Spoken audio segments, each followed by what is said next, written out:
आप सबको जय मसीह की। मैं पास्टर अमित चौहान और आज मैं आपके लिए लेके आया हूँ उत्पत्ति 37 अध्याय।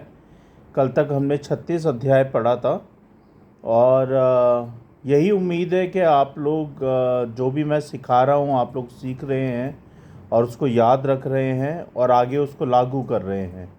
सिर्फ सुनना ही नहीं है बल्कि जो भी वचन आप सुन रहे हैं परमेश्वर के उनको अपने जीवन में लागू भी करना है ना। आई से पहले कि हम लोग वचन पे मनन करें, वचन में जाएं, छोटी सी प्रार्थना करते हैं। हे पिता परमेश्वर, राजाओं के राजा प्रभु यीशु, हम धन्यवाद देते हैं इस समय के लिए और आपकी स्तुति, आपकी महिमा, आपकी प्रशंसा करते हैं क्योंकि आप महिमा के योग्य हैं, आप प्रशंसा के योग्य हैं। आप महान हैं, आप ही सत्य, आप ही मार्ग और आप ही जीवन हैं। आप इस सृष्टि के रचयिता हैं और आप ही अन्नदाता हैं प्रभु जी। आप ही से दुनिया शुरू होती है और आप ही पे ख़त्म होती है। हम धन्यवाद देते हैं प्रभु जी कि आपने ये समय दिया कि हम सब मिलके आपके वचन को पढ़ पाएँ, सुन पाएँ, उन पे मनन कर पाएँ और उनको सीख पाएँ प्रभु जी। होने दे प्रभु कि हमारा ध्यान, हमारा मन सिर्फ और सिर्फ आपके वचनों की ओर हो, आपकी बातों की ओर हो, आपकी ओर हो प्रभु जी। शैतान की देखी अनदेखी शैतानी शक्तियों को हम सब से दूर करें, हमारी वीडियो सभा से दूर करें प्रभु जी और हमारी सहायता करें सीखने में, समझने में। हम सारी बातों को, इस वीडियो सभा को और हम सबको आपके हाथों में सौंपते हैं। आप देखे संभालें प्रभु यीशु नासी के नाम से, आमीन। तो जैसे कि हम लोग बाइबल पढ़ रहे हैं रेगुलरली और अभी तक हम लोग 36 अध्याय ख़त्म कर चुके हैं उत्पत्ति के और आज हम पढ़ेंगे 37 अध्याय। 37 अध्याय 1 पद से लेके 36 पद तक है। ज़्यादा लंबा अध्याय नहीं है, तो मैं पढ़ना शुरू करता हूँ। अगर आप लोगों के पास बाइबल है तो बाइबल निकाल लें, वरना आप मुझे सुन सकते हैं। पहला पद, उत्पत्ति 37 अध्याय पहला पद ये कहता है, याकूब तो कनान देश में रहता था जहाँ उसका पिता परदेसी होकर रहा था। और याकूब के वंश का वृत्तांत ये है कि यूसुफ 17 वर्ष का होकर भाइयों के संग भेड़ बकरियों को चराता था। और वह लड़का अपने पिता की पत्नी बिल्हा और जिल्पा के पुत्रों के संग रहा करता था और उनकी बुराइयों का समाचार अपने पिता के पास पहुंचाया करता था। और इज़राइल अपने सब पुत्रों से बढ़ के यूसुफ से प्रीति रखता था क्योंकि वह उसके बुढ़ापे का पुत्र था और उसने उसके लिए रंग बिरंगा अंगरखा बनवाया। जब उसके भाइयों ने देखा कि हमारा पिता हम सब भाइयों से अधिक उसे प्रीति रखता है, यानी कि प्रेम करता है, तब वे उससे बैर करने लगे और उसके साथ ठीक तौर से बात भी नहीं करते थे। और यूसुफ ने एक सपना देखा और अपने भाइयों से उसका वर्णन किया।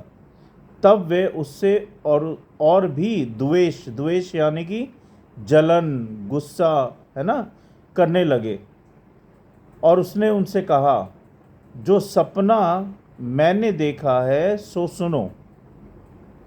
हम लोग खेत में पूले बांध रहे हैं और क्या देखता हूँ कि मेरा पूला उठकर सीधा खड़ा हो गया।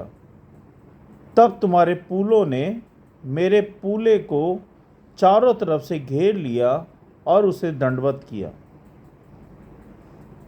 तब उसके भाइयों ने उससे कहा, क्या सचमुच तू हमारे ऊपर राज्य करेगा? वह सचमुच तू हम पर प्रभुता करेगा? वे उसके सपनों और उसकी बातों के कारण उससे और भी अधिक बैर रखने लगे। फिर उसने एक और सपना देखा और अपने भाइयों से उसका भी वर्णन किया कि सुनो, मैंने एक और सपना देखा है कि सूर्य और चंद्रमा और 11 तारे मुझे दंडवत कर रहे हैं। यह सपना उसने अपने पिता और भाइयों से वर्णन किया। तब उसके पिता ने उसको दपट के कहा, ये कैसा सपना है जो तूने देखा है? क्या सचमुच मैं और तेरी माता और तेरे भाई सब जाकर तेरे आगे भूमि पर गिर के दंडवत करेंगे? उसके भाई तो उससे डाहा करते थे। डाहा यानी कि चिढ़ते थे, गुस्सा करते थे, जलन रखते थे। तो डाहा का मतलब ये होता है। उसके भाई तो उससे डाहा करते थे, पर उसके पिता ने उसके उस वचन को स्मरण रखा, यानी कि याद रखा। और उसके भाई अपने पिता की भेड़ बकरियों को चराने के लिए शकेम को गए। तब इज़राइल ने यूसुफ से कहा, तेरे भाई तो शकेम ही में भेड़ बकरी चरा रहे होंगे, सो जा, मैं तुझे उनके पास भेजता हूँ। उसने उससे कहा, जो आज्ञा, मैं हाजिर हूँ। उसने उससे कहा, जा, अपने भाइयों और भेड़ बकरियों का हाल देखा कि वे कुशल से तो हैं, फिर मेरे पास समाचार ले आ। सो उसने उसको हेब्रोन की तराई में विदा कर दिया और वे शकेम में आया। और किसी मनुष्य ने उसको मैदान में इधर उधर भटकते हुए पाकर उससे पूछा, तू क्या ढूंढता है? उसने कहा, मैं तो अपने भाइयों को ढूंढता हूँ। कृपा कर मुझे बता कि वे भेड़ बकरियों को कहाँ चरा रहे हैं। उस मनुष्य ने कहा, वे तो यहाँ से चले गए और मैंने उनको ये कहते सुना कि आओ हम दोतान को चलें। सो यूसुफ अपने भाइयों के पास चला और उन्हें दोतान में पाया। और जो ही उन्होंने उसे दूर से आते देखा तो उसके निकट आने के पहले ही उसे मार डालने की युक्ति की। और वे आपस में कहने लगे, देखो, वह सपना देखने हारा आ रहा है। आओ हम उसको घात करके किसी गड्ढे में डाल दें और ये कह देंगे कि कोई दुष्ट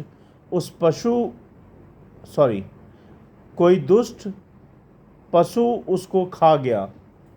फिर हम देखेंगे। एक मिनट, हाँ, मुझे छींक आ रही है, एक सेकेंड।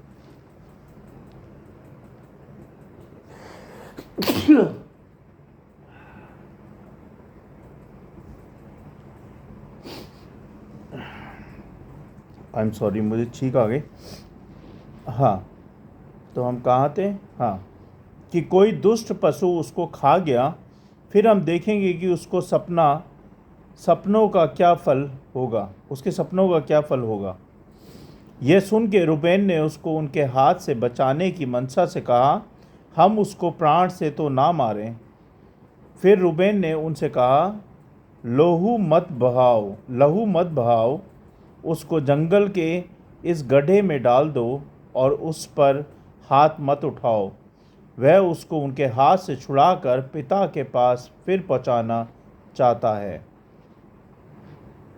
चाहता था। सो ऐसा ही हुआ कि जब यूसुफ अपने भाइयों के पास पहुंचा, तब उन्होंने उसका रंग बिरंगा अंगरखा जिसे वह पहने हुए था उतार लिया और यूसुफ को उठाकर गड्ढे में डाल दिया। वह गड्ढा तो सूखा था और उसमें कोई जल ना था। तब वे रोटी खाने को बैठ गए और आंखें उठाकर क्या देखा कि इस्माइलियों का एक दल ऊँटों पर सुगंधद्रव्य, बलसान और गंधरस लादे हुए गिलाद से मिस्र को चला जा रहा है। तब यहूदा ने अपने भाइयों से कहा, अपने भाई को घात करने और उसका खून छिपाने से क्या लाभ होगा? आओ हम उसे इस्माइलियों के हाथ बेच डालें और अपना हाथ उस पर ना उठाएं, क्योंकि वह हमारा भाई और हमारी हड्डी और मांस है। सो उसके भाइयों ने उसकी बात मान ली। तब मेघानी व्यापारी उधर से होकर उनके पास पहुँचे। सो यूसुफ के भाइयों ने उसको उस गड्ढे में से खींच कर बाहर निकाला और इस्माइलियों के हाथ चांदी के 20 टुकड़ों में बेच दिया और यूसुफ को मिस्र में ले गए। और रूबेन ने गड्ढे पर लौट कर क्या देखा कि यूसुफ गड्ढे में नहीं है, सो उसने अपने वस्त्र फाड़े और अपने भाइयों के पास लौटकर कहने लगा कि लड़का तो नहीं है, अब मैं किधर जाऊं? और तब उन्होंने यूसुफ का अंगरखा लिया और अपने बकरे को मार के उसके लहू में उसे डुबो दिया। और उन्होंने उस रंग बिरंगे अंगरखे को अपने पिता के पास भेजकर कहला दिया कि यह हमको मिला है, सो देख कर पहचान ले कि यह तेरे पुत्र का अंगरखा है कि नहीं। उसने उसको पहचान लिया और कहा, हाँ, यह मेरे ही पुत्र का अंगरखा है। किसी दुष्ट पशु ने उसको खा लिया है। निसंदेह यूसुफ फाड़ डाला गया है। तब याकूब ने अपने वस्त्र फाड़े और कमर में टाट लपेटा और अपने पुत्र के लिए बहुत दिनों तक विलाप करता रहा। और उसके सब बेटे बेटियों ने उसको शांति देने का यत्न किया, पर उसको शांति ना मिली। और वह यही कहता रहा, मैं तो विलाप करता हुआ अपने पुत्र के पास अधोलोक में उतर जाऊंगा। इस प्रकार उसका पिता उसके लिए रोता ही रहा। और मिघानियों ने यूसुफ को मिस्र में ले जाकर पोती पर नाम फिरौन के एक हाकिम और जल्लादों के प्रधान के हाथ बेच डाला।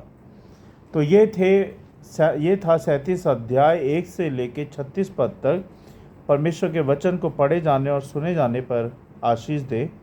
आइए हम देखेंगे कि आज ये अध्याय हमें क्या सिखाना चाहता है।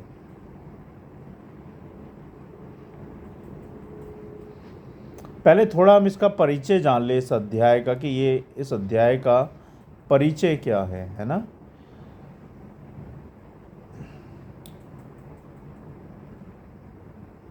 ये बाइबल की सबसे प्रेरणादायक कहानियों में से एक है,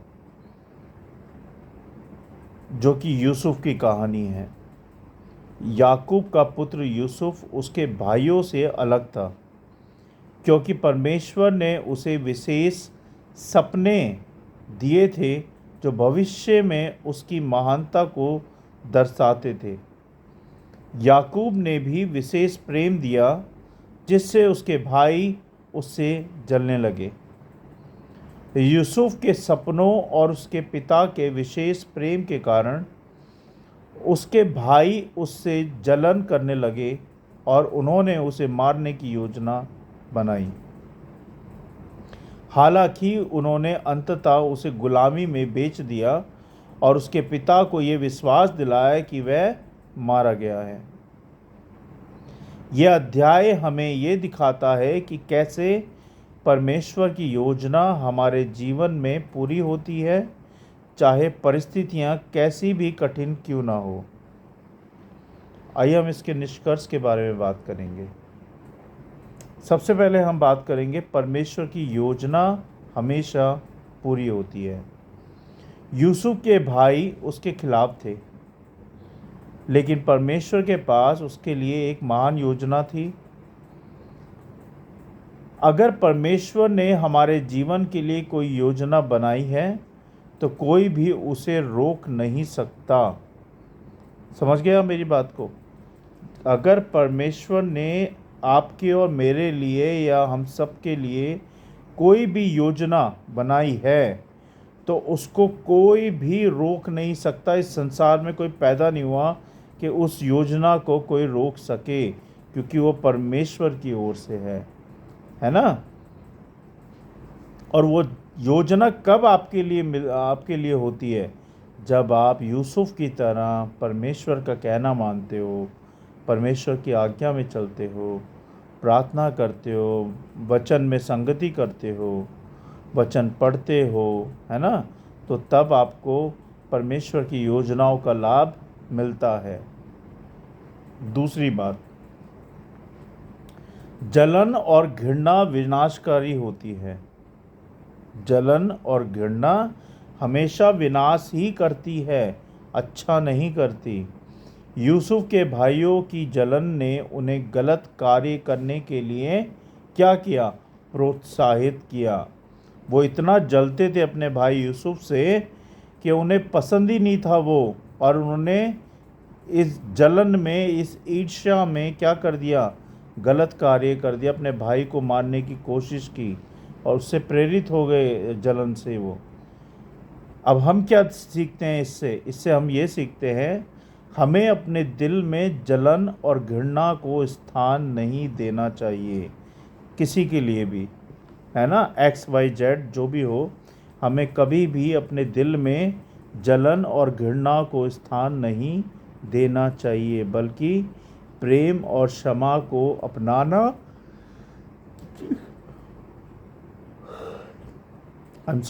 अपनाना चाहिए। तो हमेशा मेरे प्रियो याद रखो कि दुनिया में बहुत कठिनाइयाँ हैं, बहुत मुश्किलें हैं, बहुत मुसीबतें हैं, है ना। और परमेश्वर ने जितना आपको दिया है ना, उसमें खुश रहना सीखो। दूसरे को देख के, अपनों को देख के जलो मत, है ना। हो सकता है कि परमेश्वर ने इसी में आपके लिए आनंद लिखा हो, इसी में आपकी आशीषें लिखी हों। तो कभी दुखी मत हो कि उसके पास इतना है तो मेरे पास इतना क्यों नहीं है, उसने अच्छा पहना है तो मैंने अच्छा क्यों नहीं पहना है। ऐसा नहीं, जलन मत करो, खुश रहो। जो मिला है परमेश्वर से आपको, उसमें खुश रहो। परमेश्वर उसमें भी बहुत बहुत आशीष आपको देंगे, है ना। तीसरी बात, मुश्किलें भी परमेश्वर की योजनाओं का हिस्सा होती हैं। अब जैसे कि यूसुफ के साथ हुआ, यूसुफ को गुलामी में बेचा गया, लेकिन यह उसकी महानता की ओर पहला कदम था। यूसुफ को उसके भाइयों ने 20 टके में, है ना, उसको बेच दिया। किनको? इज़राइलियों को, है ना। इज़राइलियों को ही बेचा था ना, मैं सही बोल रहा हूँ ना।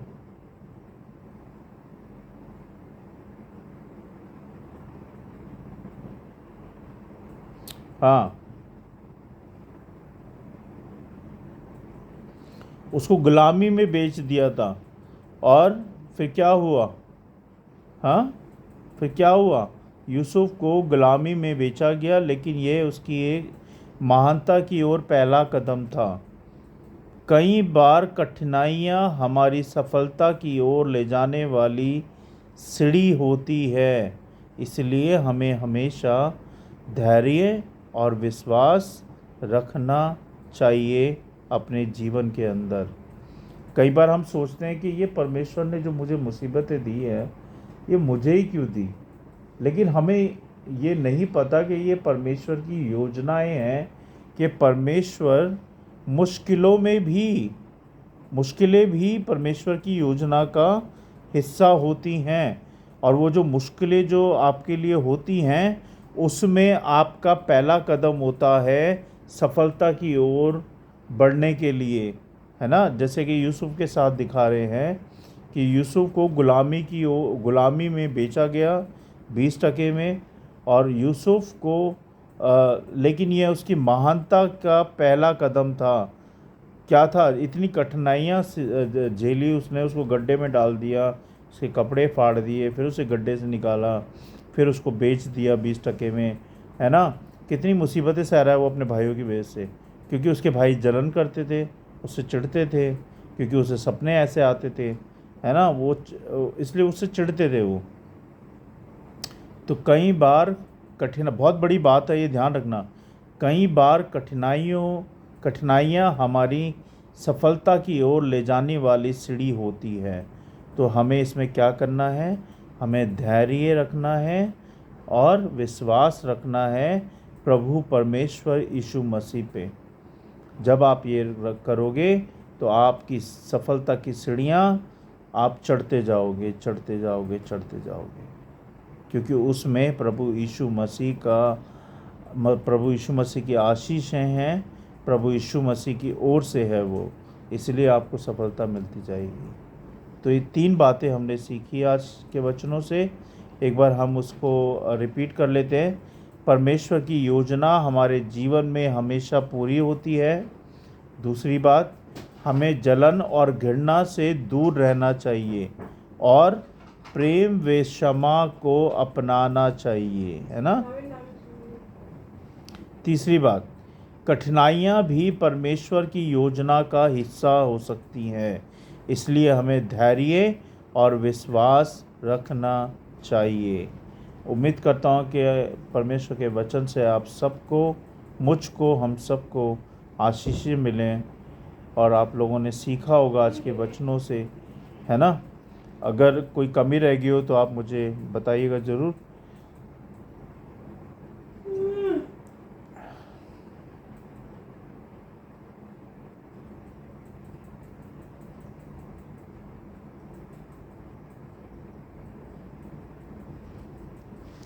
आइए हम सब मिलकर प्रार्थना करेंगे। सर्वशक्तिमान हमारे अनुग्रहकारी पिता, राजाओं के राजा, पिता परमेश्वर, आप जैसा ना था, ना है, ना कोई होगा प्रभु जी। आपके वचन खरे हैं, सच्चे हैं, ईमानदारी के हैं प्रभु। आपका एक एक वचन, एक एक वर्ड सच्चा है प्रभु जी। सच में प्रभु, अगर आपका वचन ना होता तो हम कब के मर खप गए होते, भटक गए होते। यह आपका वचन है जो हमें तलवार की धार की तरह खरा करता है, हमें हमें हमारे कानों को खोलता है, हमारी समझ को खोलता है, हमारी बुद्धि को खोलता है प्रभु जी। यह आपका वचन है जो हमें सही रास्ता दिखाता है, हमें भटकने से बचाता है, हमें झूठ और सच के बारे में बताता है, पाप और बुराई से बचाता है। यह आपका वचन है जो हमें पग पग रास्ता दिखाता है प्रभु जी। हम विनती प्रार्थना करना चाहते हैं प्रभु, हम सब मिलके, कि हम हमारे दिल से जलन, ईर्ष्या, घमंड, जो भी हमारे दिल में ऐसी बातें हैं जो कि आपकी नज़रों में वो ठीक नहीं हैं, उन सब को दूर करें प्रभु जी। हमें जितना दिया है हमें उसमें खुश रहना सिखाएं प्रभु जी। ऐसा ना हो कि हम दूसरों को देख के जलें और हम उसकी चाहत करें प्रभु, जिससे कि हम उस चाहत की वजह से पाप में पड़ जाएं, गलत कामों में पड़ जाएं, बुरी बातों में पड़ जाएं। ऐसा ना होने दे प्रभु जी। हम सब की सहायता करें कि हम जितना आपने हमें दिया है हम उसमें खुश रहें, और जितना हमें और आगे आप देंगे उसमें भी हम खुश रहें प्रभु जी। हम सबको कम में भी खुश रहना सिखा प्रभु, हम सबको भी कम में रहना सिखा प्रभु जी। हमारी सहायता कर, जैसे यूसुफ ने कठिनाइयों में, मुसीबतों में, परेशानियों में महानता की ओर कदम बढ़ाए प्रभु, ऐसे ही हमें भी हर कठिनाई में, हर मुसीबत में, हर परेशानी में सहायता करके हम भी अच्छे कामों के लिए कदम उठाते जाएं प्रभु, आपके कामों के लिए कदम बढ़ाते जाएं प्रभु जी, आपके महिमा के कामों के लिए हम कदम बढ़ाते जाएं प्रभु। ऐसा होने दे परमेश्वर। बहुत बहुत धन्यवाद प्रभु आज के वचनों के लिए, आज की सहायता मदद के लिए, आपके शब्दों के लिए, आपकी बातों के भेदों के लिए जो आपने हमें समझाए प्रभु, इसके लिए बहुत बहुत धन्यवाद परमेश्वर। हम सबकी सहायता करें और इस वचन की रखवाली करें प्रभु, कि वचन लाखों गुना, करोड़ों गुना लोगों तक पहुँचे इस वीडियो के द्वारा, जिससे कि जैसे हम इन वचनों के द्वारा, आपके द्वारा बचें, ऐसी वो भी बच पाएँ, वो भी सीख पाएँ, आपको जान पाएँ प्रभु जी।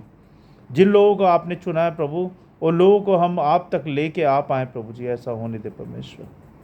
हम सब की सहायता करें।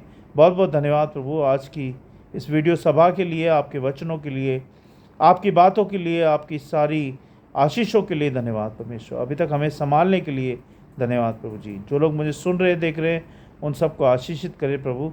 और अगर उनके घर में कोई घटी है उसको पूरा करे, उसको सही करे परमेश्वर। अगर उनके घर में कोई दुख है तो खुशियों से भर दें प्रभु जी। अगर उनके घर में कोई बीमार है तो उसको चंगाई दें प्रभु जी। अगर किसी के पास कामकाज नहीं है तो उसको कामकाज दें प्रभु जी। मगर सबकी सहायता करें प्रभु, सबकी सहायता करें और सबको ब्लेस करें। बहुत बहुत धन्यवाद प्रभु। हम सबको, इस वीडियो सभा को और इन वचनों को आपके हाथों में सौंपते हैं विश्वास के साथ। आप देखें, संभालें प्रभु यीशु नासी के नाम से, आमीन। आप सबको जय मसीह की। God bless you all. Praise the Lord. Thank you so much कि आप लोग इतना प्यार और सपोर्ट दे रहे हैं, और ऐसे ही अपना प्यार और सपोर्ट दें। इन वीडियो को खूब शेयर करें, लाइक करें, फॉलो करें और दूसरों के साथ शेयर करें, और परमेश्वर के वचन को और फैलाएं। आपको परमेश्वर बहुत बहुत ब्लेसिंग्स देगा। Thank you so much. God bless you all.